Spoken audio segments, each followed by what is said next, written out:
Reserve ব্যাংকের নতুন নিয়ম ব্যাংক ও এনবিএফসি এর ক্রস সেলিংয়ে বড় পরিবর্তন আনছে 2027 পয়লা জানুয়ারি থেকে। এই নিয়ম পরিবর্তন হলে কি কি বড় বড় পরিবর্তন আসছে সেই পরিবর্তনগুলো আমি একটা একটা করে বলে দিচ্ছি। প্রথমেই হচ্ছে গ্রাহকের স্পষ্ট সম্মতি বাধ্যতামূলক। কোনো প্রোডাক্ট বিক্রি করার আগে ব্যাংকে গ্রাহকের পরিষ্কার ও রেকর্ডের সম্মতি নিতে হবে। সম্মতি অনুমান করে নেওয়া যাবে না বা ফর্ম লুকিয়ে রেখে সাইন ভেতরে হিডেন রেখে সাইন করা যাবে না।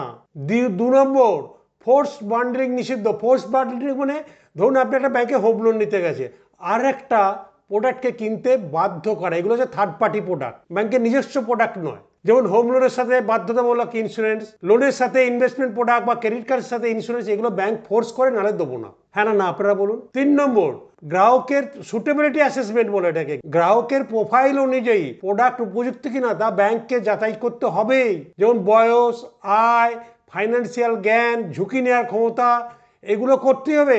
শুধু গ্রাহকের সই করলেও যদি প্রোডাক্টটা উপযুক্ত না হয়, এটা মিসসেলিং হিসেবে ধরা হবে এবং ব্যাংকে টাকা ফেরত দিতে হবে। আর ডার্ক প্যাটার্ন নিষিদ্ধ, মানে আপনাকে লুকোনো বক্সে টিক না দিয়ে বিভ্রান্তিকর বাটন, মানে বিভ্রান্তিকর কোনো কিছু জিনিস লুকিয়ে রেখেছে।